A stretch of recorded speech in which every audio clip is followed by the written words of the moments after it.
Here we have the 4-hour price chart for Super Microcomputer Incorporated, stock ticker SMCI.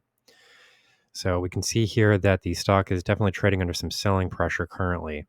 We're sort of moving below this trend line that we've been watching, and it does look like the negative indicator condition that we've been watching here has sort of made its influence felt, and the share price is now trading lower as a response. So there are a few different things that we can point out here. One would be the fact that we have been watching this kind of dominant uptrend line here, which really posted first on this would be roughly April 22nd, when share prices were trading at 671. We did see a series of higher lows in the process, but the problem with this sort of pattern here is that we really weren't seeing convincing higher highs at the same time. Was a bit of a worrying condition here, and we were pointing to some of these areas as possible sort of false breakouts to the top side. We can look at a couple of these more closely here because it is instructive, not only for stock markets in general, but for this stock in particular. So here we can see that, initially we had a bit of a double top condition, which is forming after the May 23rd highs posted at 972.30. So that would be roughly this area here. Following this period, we did see the formation of an uptrend parallel channel, and then ultimate price highs, which did post above the $1,000 mark. We saw highs of nearly $1,015 in the process. We even broke a bit above this uptrend channel here to the top side. And as we can see, that's a clear break of these prior highs, which came. This would be toward the end of May. So this is a clear break to the top side here. But look what happens following here. Now we were calling this a false breakout, and as we can see, share prices did descend here quite rapidly. We even saw a bit of a break below this uptrend line that we've been watching. So, there were definitely some signals here that the stock was trading under some pressure. And we're starting to get a bit volatile here with two-way price action, sort of a whipsaw price movement. And this was starting to get a little bit worrisome here as far as where the stock was likely to be heading next. We saw some stabilization and a break to new highs at roughly just below 935. And then there again, we did see another breakout to the top side. We have, if we can kind of zoom in here, we can see that we had a sideways trading range that was developing here with resistance, showing at roughly 932 to the top side, and then roughly 867 to the downside. And then we did see a clear break of this level again on this would be July 15, where highs were posted at this would be 963.39. And then look what happens here. I mean, the price kind of quickly reverses lower. So not only do we get a false breakout of this short-term trading range, we see that trading range break to the downside, and then share prices fall below this entire moving average cluster. To begin with, it wasn't all four of the moving averages, but we did see a break of the 20 period, 50 period, and 100 period exponential moving average. In addition to this moving average cross, this yellow line crossing over the 50 period orange line and the 100 period purple line. Those are exponential moving averages. So, we saw a series of negative signals here, and this was sort of accompanied by a price gap lower. And then this did sort of send the price momentum strongly in the downward direction.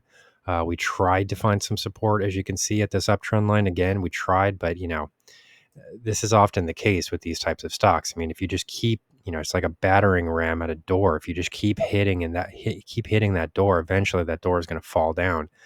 And we just saw way too many tests of this uptrend line.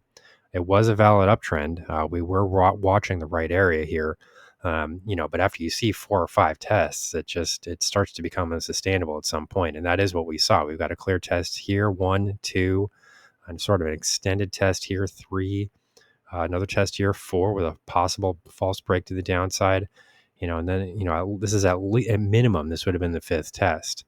And eventually we did see a price break lower here. And that's common. You don't normally see, quintuple bottoms. You don't see 5 tests of a price level very often without that price level starting to break.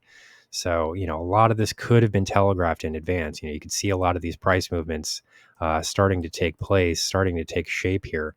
There just wasn't anything really to be seen in terms of a higher high, and the only higher highs that we did see saw sharp reversals lower quite quickly.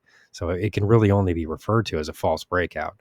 So there was a lot of very very interesting, almost strange price action that was going on here, and then we are starting to see this overall pattern here start to resolve itself with a downside break here in the bearish direction. So overall, we are going to have to kind of take a step back here now and kind of reassess the situation because, eventually, the dam broke. This uptrend line eventually, it had to give way. I mean, this was at minimum, depending on how you're looking at this, there could have been more than 5 tests here if you're counting this area as more than one.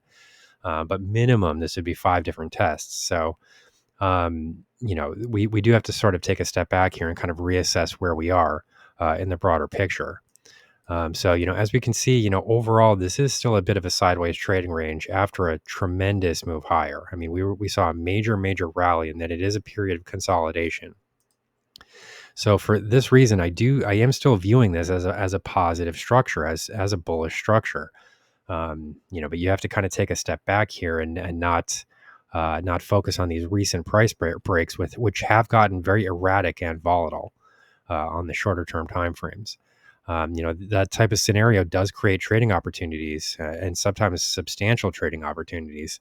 But you really have to watch the price charts here to get it, maybe, to possibly get out of a position quickly if you are starting to see evidence of a false breakout. So, a lot is going on here in this chart, as we can see. I mean, there are many arrows here. There are many different points to be talking about. Currently, I'm still looking at this as a bullish structure. Currently, the next resistance level does come in at roughly $1,015, so possibly a small spike above the 1,000 mark to the top side, and then to the downside. I think you really have to start looking at this 760 level as a potential support zone. We're not far from there at the moment. We're roughly $20 from there at the moment. So this will be kind of a major moment at this point because we might have to redefine this area as a consolidation period if we see a convincing break below 760. One other side note that I want to mention is I will be changing the username for this video channel here this week. If you're not currently subscribed, that might make it a bit difficult to find the channel in the future because you won't just be able to search for competitive technology. The username will be changing. Everything else will stay the same. The analysis charts and everything like that will be the same type of format and everything like that. But if you're not currently subscribed, you might want to do that because it might be more difficult to find the channel after this week because the name of the channel will be changing. So here's the current market analysis for Supermicro Computer Incorporated, stock ticker SMCI.